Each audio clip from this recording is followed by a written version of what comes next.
E como o pessoal simplifica um pouco, eu tomo muito cuidado hoje pra falar de globalista, porque globalista virou xingamento. Sim. Então, globalista. Ó, em 2017, você pegava uma coisa, todo mundo era comunista. Aí, o peladão do Man era comunista. Que era. Mas aí, hoje é globalista.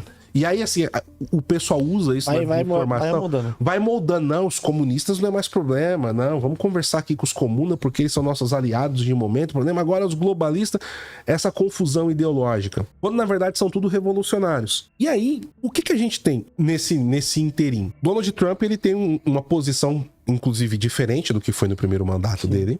Tá? Ele tá com muito mais o pé na porta.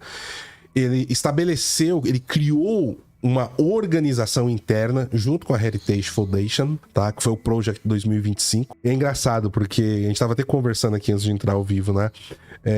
Muitas vezes você trabalhar com geopolítica é indigesto, porque você tá ali falando de coisas que vai explodir daqui 6 meses. Aí quando explode, todo mundo tá falando, mas aí quando você tava falando 6 meses antes, ninguém queria saber. A gente começou a fazer um trabalho em cima do Project 2025, junto com o Lucas Ribeiro, né? Que é um outro autor, é um internacionalista fantástico também, formado na Colômbia, lá da Bahia.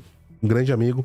E o Lucas Ribeiro, eu e ele, a gente sentou, começou a analisar esse documento. E aí o pessoal, não, mas o Trump falou que não tem nada a ver. Esse documento, isso aí inventaram, porque a mídia americana tava caindo em cima. A gente falou, galera, o Trump tá falando isso pra não impactar na eleição. Mas esse documento é a base do que vai vir. O Trump foi eleito, ele tá seguindo a cartilha do projeto 2025. E é um projeto de base importante, porque lá você vai ter todo o primeiro, segundo, terceiro escalão de governo com indicações já de pessoas mapeadas e prontas para assumir cada cargo. Não. Se a pessoa sai, já tem um substituto indicado ali nesse documento. Louco. Tem 1000 páginas. Sim, isso é trabalho de base. Exatamente. É assim que você muda as coisas com eleição. Não é chegando lá e depois, ixi, caramba, e agora, quem que eu vou colocar? Verdade. Esse é o problema.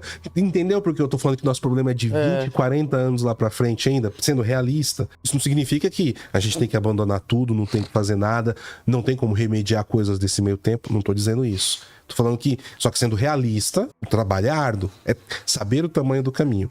Mas voltando. E ali tem todo o caderno de política externa dos Estados Unidos, a interna e a externa. E o caderno de política externa dos Estados Unidos coloca que a prioridade é voltar com a doutrina Monroe. Tá? Monroe foi um presidente americano do começo do século XIX, 1824, 16 ou 24. Bem na época ali que o Brasil estava começando a ter a sua independência, né? Surgiu o Império do Brasil. E essa doutrina Monroe definiu que os Estados Unidos tinha que exercer a sua força gravitacional geopolítica no continente americano. Só que isso, depois da Primeira Guerra Mundial, foi sendo abandonado aos poucos. Então os Estados Unidos ficou muito focado no Pacífico, muito focado no Oriente Médio, na guerra ao terror. Sim. E isso fez com que vários países, primeiro a União Soviética, na Guerra Fria, exercesse uma força geopolítica aqui, né? Aí entra o Foro de São Paulo, pra gente entender a questão do Fidel, os grupos revolucionários, aí tem toda uma miríade que dá pra gente entrar, uma outra oportunidade que hoje não daria pra falar disso, e atualmente a China. E você ainda tem uma influência russa, chinesa muito forte no continente. Sim. O que os Estados Unidos estão fazendo? Existe uma doutrina militar chinesa que está sendo aplicada diplomaticamente, tá? Que é de você cercar. Durante a Guerra Civil Chinesa, o Mao Tse Tung, ele tinha estratégia, não era de invadir as cidades e tomar aquelas cidades. Ele cercava as cidades, tomando vários vilarejos, até que todas as linhas de suprimento, essas cidades ficassem isoladas e elas sucumbiam. O Xi Jinping, principalmente, já é presidente da China há 13 anos, ele aplica muito essa doutrina. Então, a partir disso, eles começaram a cercar os grandes inimigos chineses ao longo do tempo. E os Estados Unidos passou por esse processo de ser cercado. Quando você olha como o Foro de São Paulo estava atuando exatamente como um longa-manos de interesses do partido chinês, onde a China dava garantia principalmente financeira e a Rússia da pólvora. Tem tudo isso no livro do Foro de São Paulo, bem detalhado. Só um minutinho. E esse processo estava acontecendo. Então, o que começou a ser estabelecido está sendo chamado dentro dos Estados Unidos de doutrina Monroe, que é uma mistura de Donald, né, com o Monroe. Ele está sendo chamada de doutrina Monroe. Por isso que ele tá vindo com tudo no continente de cima a baixo, no continente americano.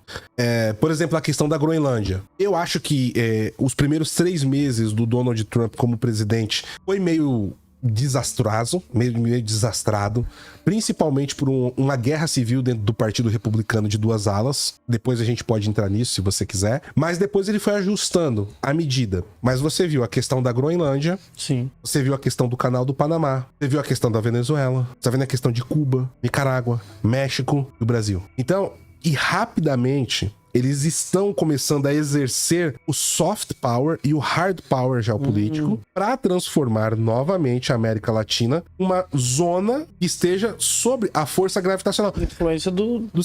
Mas a soberania eu não quero. Meu amigo, problema... Você sempre vai ter. Vai ter uma influência de um país. Você vai ter o Brasil é uma potência média e ele vai, de alguma forma, trabalhar sobre uma influência maior de uma das 2 grandes potências. Isso significa que você não pode ser hábil e andar nos 2 mundos? Sim. Claro que pode. E é aí que a gente entra novamente no problema ideológico, ou só o financeiro. O que a gente via, até mesmo no governo Bolsonaro, o próprio Tarcísio. Não, dinheiro não tem cor. Vendendo tudo pro Partido Comunista Chinês. Verdade, tudo. Não, peraí, o dinheiro tem cor e você tem interesses nacionais que você tá entregando na mão de um partido estrangeiro. Um partido que tem um exército.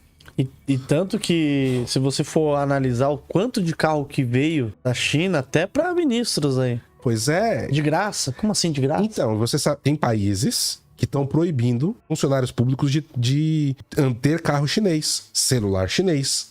Porque já tem uma desconfiança muito grande que esses carros têm um sistema de escuta, porque eles são todos integrados na internet. Existe uma lei dentro da China que é o seguinte: você vai pegar lá o seu celular, um iPhone. Chega lá no FBI, chega na Apple, fala assim: olha, tem um caso aqui assim que eu tô investigando, eu preciso que você quebre a criptografia desse celular pra mim.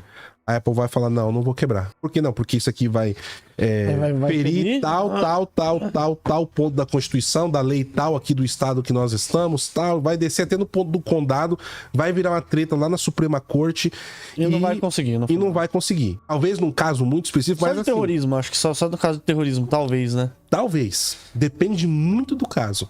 Na China, você tem uma lei que toda empresa deve fornecer qualquer informação que o Partido Comunista peça através da justiça. Ou seja... qualquer informação. Então, vamos lá. Você tem lá o carro da BYD. E deram para um monte de ministro do TSJ. O pessoal tá lá, saindo com as amantes, tocando a putaria, falando de tramóia, dentro do carro. E o carro é integrado, com o sistema com internet e tal. Tá bom. É óbvio que os chineses não vão pegar lá a escuta de todo mundo e ficar ouvindo. Não, mas peraí. Quem a gente deu o carro aqui pra esse cara? Vê aí se você encontra. Esse cara aqui virou uma pessoa de interesse pra mim. Vê o que você encontra aí. Puxa aí pra pelo mim, sistema. Pelo sistema. Tá. Faz uma pastinha, entrega na mão de um diplomata chinês. Aqui. Você... não, a gente vai lá conversar com ele. Vai lá conversar aqui, mostra aqui. Tomar café. Deixa cair assim um documento. Não. Gostou desse corte? Cara, então se inscreva no canal para você não perder nenhuma informação aqui rápida e direta para você. E se você quiser ter a geopolítica descomplicada, se inscreva no nosso canal principal também. Idem Vele, idem Nolem.